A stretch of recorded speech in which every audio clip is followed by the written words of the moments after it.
The voice of sharing. Durian ASEAN.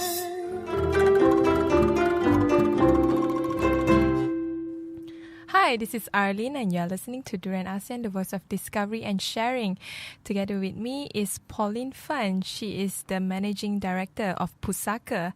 And today she's going to share with us something that a lot of people may not know, but is something that has been traditionally rooted in the cultures of the Malay society in Malaysia, which is called Mak Yong. By the way, welcome to the studio. Hello, Arlene.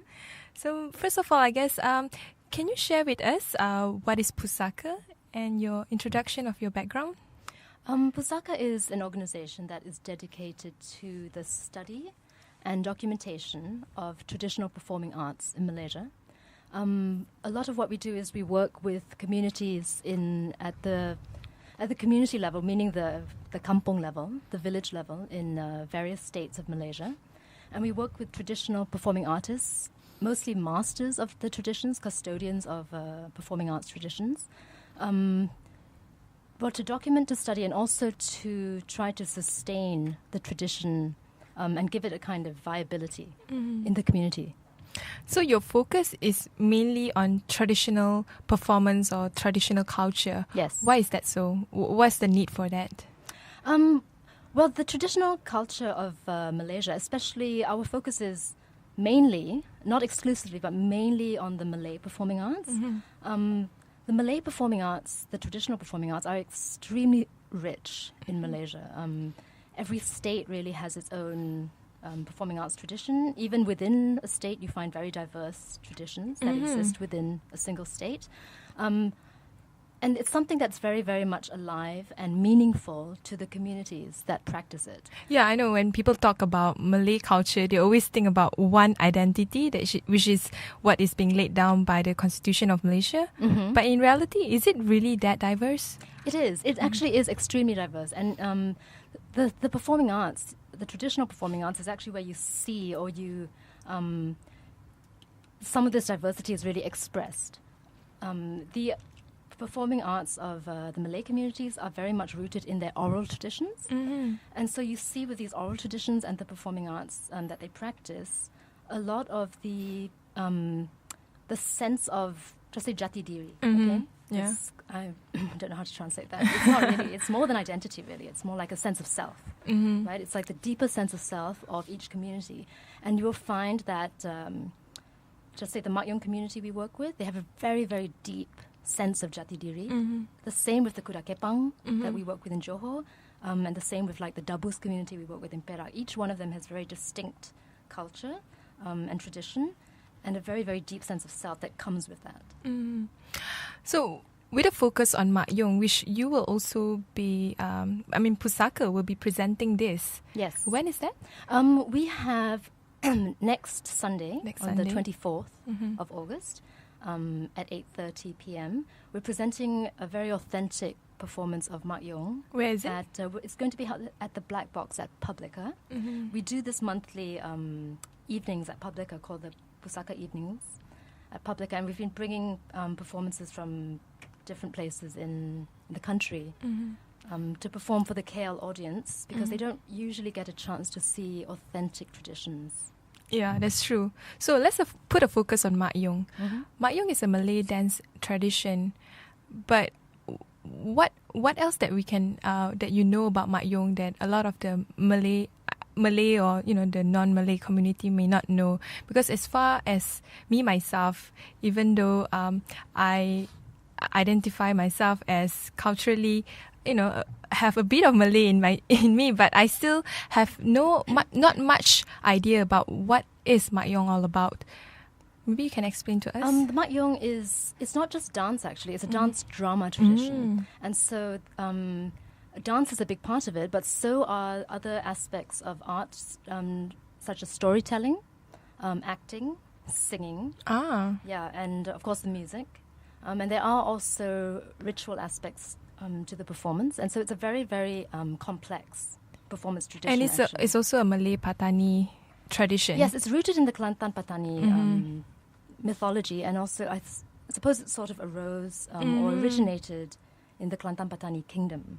It's hard to pinpoint the actual date in which the Mak Yong first emerged, but many scholars think that it's at least 800 years old. Oh, wow. Yeah, it's an old tradition. It's a very ancient tradition. And Almost a millennium. And it's also very distinct to Kelantan Patani in the sense that it hasn't really been... It's been influenced, of course, by many different things, such as, all cultural traditions are influenced by many different elements. But the Mak Yong is very interesting in the sense that it's very particular to Kelantan Patani, and it hasn't come from elsewhere, in the sense that it hasn't really come from Java or Sumatra or elsewhere in the Malay archipelago.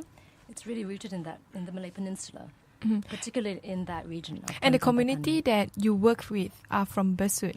Yes, we work very closely. We've been working for at least... Well, PUSAKA as an organization has been working with them for 10 years, but actually Edin, who founded PUSAKA, has been working with them for at least 20 years. Because he started working with this community from the time of Chet Ning, who is she's a legendary prima donna of the Mak Yong. And this is her family that we work with. So Chet Ning has passed, but we actually work with her family, and her granddaughters are the ones who are now continuing this tradition. Why the role of women is central in Mak Yong's performance? Yes, the role of women in the Mak Yong is very, very central. Traditionally, actually, most of the performers are women, except for the peran, which is the sort of jester or clown figure. Those are usually men. But most of all the main roles are performed by women. It has been this way, actually, in Kelantan, because it's so rooted in the Kelantan Patani mythology. You will see that actually Kelantan Patani... in their mythology, women play a very central role. And in Kelantanese community, women have a very, very strong presence. Traditionally, they have always had a strong presence and a strong role. But they are not a matriarchal... It's not a matriarchal society, but it's sort of female-centric, I would say. If you look at some of the legends, even outside the Mak Yong tradition, but of the Kelantan... I can only remember Cik Siti Wan Kembang. Yes, it's Cik Siti Wan Kembang, who is the legendary queen of Kelantan, and her daughter Putri Sadong, who also became a queen. These two figures are still very much in the Kelantanese imagination, revered and seen as sort of embodying a Kelantanese sensibility and values that the Kelantanese still very much are very meaningful to their sense of identity. What is the stories of Mak Yong? I know there are a couple of stories in Mak Yong. The Mak Yong actually has about 12 stories in the whole Mak Yong cycle. You have about 3 or 4 which are usually performed or often performed more than the others. They are the most important ones, I would say, is the Dewa Muda, Dewa Pecil. There's also Anak Raja Gondang, which is quite popular. And they are very particular to Kelantan Patani. The Anak Raja Gondang actually I think, has some relation to one of the Jataka tales from the Buddhist tradition, but it's actually no more even known that much in... even in other parts of Thailand, except for like South Thailand, this Patani area. Why you say it's a Buddhist tradition? Well, the Jataka tales are Buddhist. They've come from there. But of course, when you say Buddhist, it's originated from there and it's been adapted into the Malay sensibility. And so the story remains, but it's no more linked to Buddhism as a religion. Is Buddhism as a culture or lifestyle, is it? Is that the case? Well, these are tales, yeah. So the Jataka tales... they're sort of, they're tales that have evolved out, sort of based on they were originally based on the Buddha's life. But out of that, like every tradition, oral traditions, they evolve. They evolve and they sort of take on and are assimilated into the communities that adopt them. And you see this a lot with Kelantan, with Malay culture, actually. A lot of what has come from elsewhere, it's very, very distinct even from where it originated. So even if you see, like in the Wayang Kulit, even though they perform, they performed the Hikayat Maharaja Wana and the Hikayat Sri Rama, but which originated and is sort of based on the epic of the Ramayana, which originated in India. But by the time it reaches It's gone through Southeast Malay Asia, archipelago. and by the time it actually reaches Kelantan Patani, it's become something quite different. You know, and so I think the thing that is fascinating is not to see how so much. I mean, of course, there's similarities. The basic plots are similar, but you see in the wayang kulit, the genius of it actually is how they adapt and how they develop their own stories and narratives from that epic. And so you have most of the popular stories that are performed just in the wayang kulit are cerita ranting, which are branch stories rather than the main cerita pokok. Yeah. Oh. So cerita ranting, that is completely, I would say, the genius of the local Kelantanese. So it's a story within a story, I would say? It's Cerita stories that ranting? have it's like, well, sort of sprung off from the main tree, right? So they've sort of grown and developed and become, but very organically, and through the genius imagination of the Kelantanese. And so you find things in the cerita ranting that you would never find in the epic, the original epic of the Ramayana. Interesting, Yeah. interesting. Another one thing that you mentioned earlier was the story of Mak Yong for the purpose of healing. Yes. How is that so, and what do you mean by healing? Well, the many Kelantanese traditions are both performative and they have entertainment value, but they are also deeper than that. They are sort of rooted in mythology in a way, and also rooted in, because they're so deeply rooted in a sense of self, they have a very strong element of, it's the idea of well-being. And the Kelantanese traditions are, many of them are also related to the practice of healing. Healing, in a sense, is also, the Kelantanese have this concept of angin and semangat. We need to talk about that a little bit as well. The angin is, of course, in Malay, the literal translation is wind. But in the Kelantanese worldview, it is something quite deep because it's, I mean, even in just say the ordinary Malay sense, you say like angin also is sort of like somebody's mood, yeah. In Kelantan, it's that temperament, that individual temperament, but something not just related to your momentary mood. It's actually related to your deeper self. So a person can be said to have an angin Mak Yong. Oh. Or an angin, and even more specific than So that. the spirit of Mak Yong? Not really spirit. It's more see. like the temperament. Also, sometimes if you are from a Mak Yong lineage, then sometimes you have a stronger angin Mak Yong, which means that something in you is drawn to the Mak Yong tradition. Something in you, at some point in your life, you'll feel the urge to perform the Mak Yong tradition, or at least to be part of it in some way. And even more specific than that, they also refer to things like some of the stories, like Dewa Muda and Dewa Pecil, especially those two. So people can be said to have angin Dewa Muda or angin Dewa Pecil.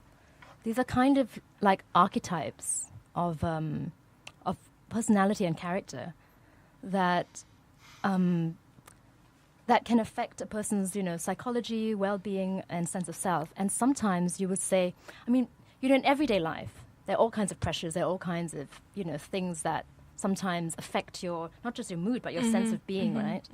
And sometimes this is the traditional way of kind of dealing with sort of the challenges of living. In a way, it's psychotherapy. This is modern. In modern times, we go to a therapist, or we do something, or we go to, Yeah, but in Kelantan, you go to Mak Yong. Well, that's one of the ways. Not everyone. It doesn't work for everyone, but I some see.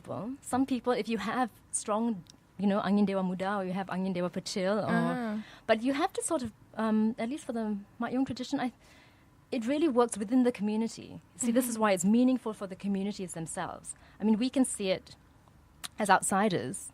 We can understand it sort of, in a scholarly way, or in an anthropological way, or, aesthetically as well. And they're very, very fascinating. But I think the meaningfulness of it, of course, is if you're really from that community. Interesting.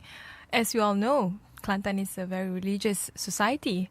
How does Mak Yong not be in conflict with their Islamic identity? Well, for the performers themselves, it's never been in conflict. They've they see what they do in the Mak Yong tradition as part of their cultural heritage. It's something that has been passed down from their ancestors, and they've been practicing it for centuries.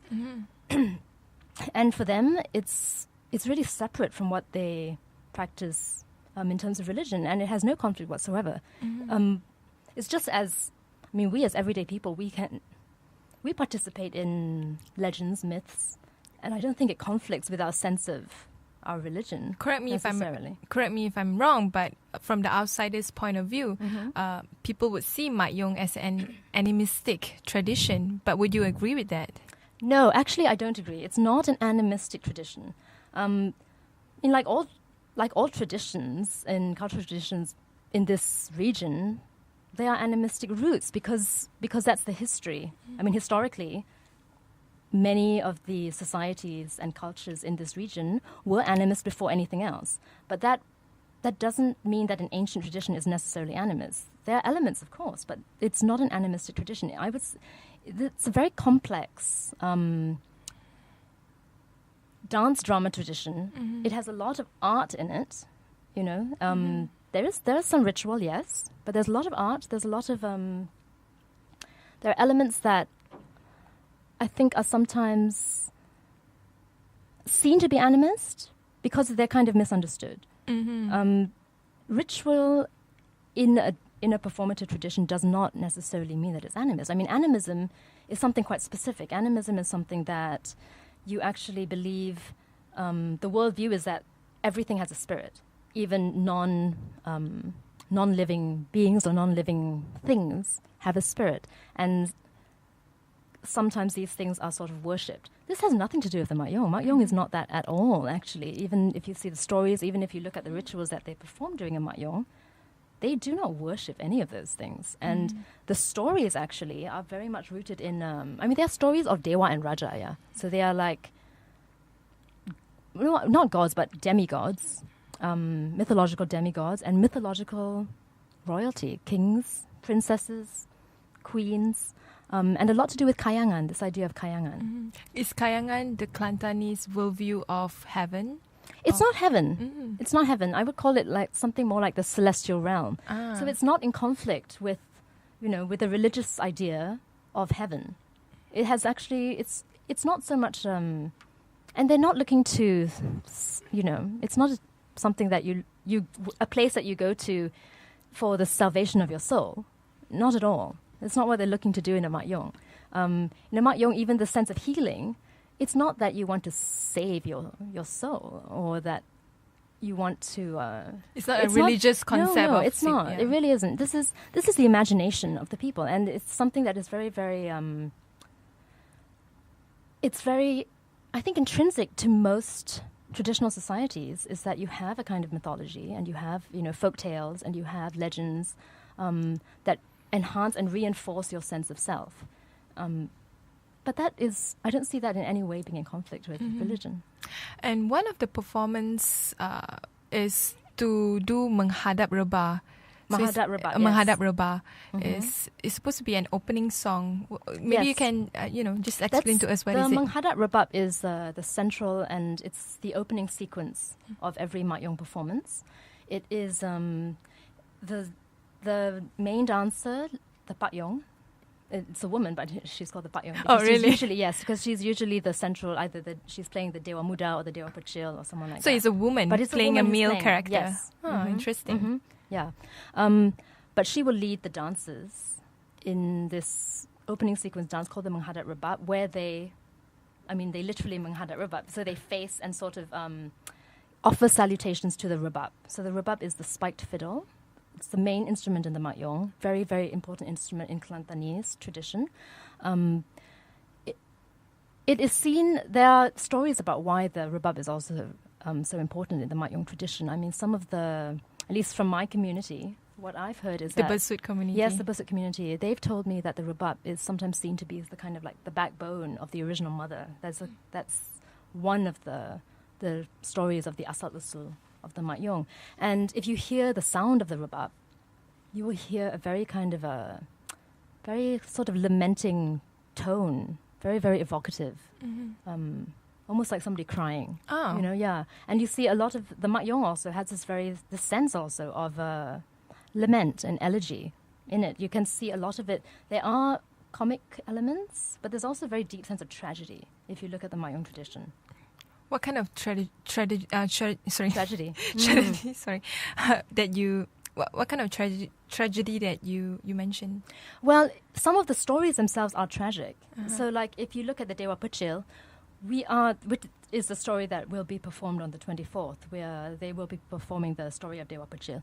Dewa Puchil is essentially a tragic tale. Oh, it is. Yes, it is a tragic tale, and I mean, I'll just outline very, very quickly. The main character, Dewa Puchil, the story follows him and his, he's married to Putri Cemara Bermas. And they are living happily, but he has no possessions and he's not somebody wealthy. He has a very good heart and he's a very, very well loved by his Putri. His Putri is the one who has the wealth and has the possessions and has the status.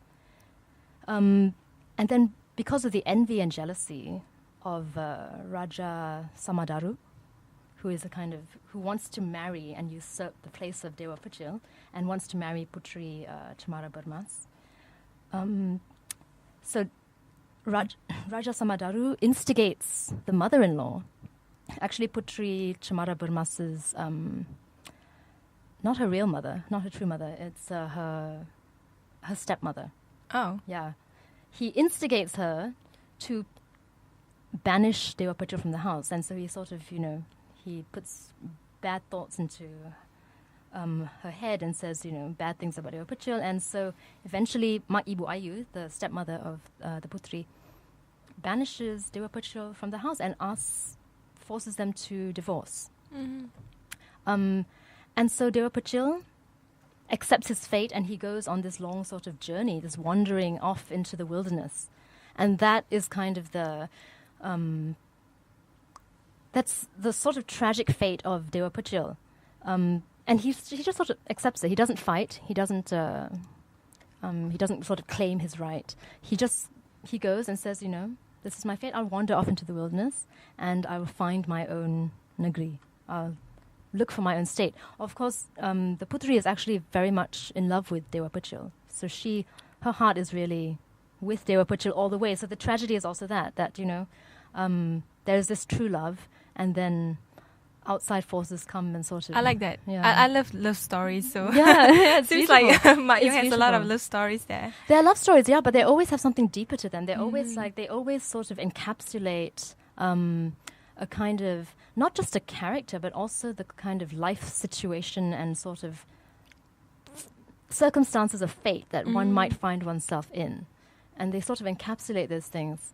And Dewa Puchil, there are sort of two versions, actually, because, as I was told, sometimes, if it's just for a performance, it usually ends in a happy ending. Ah.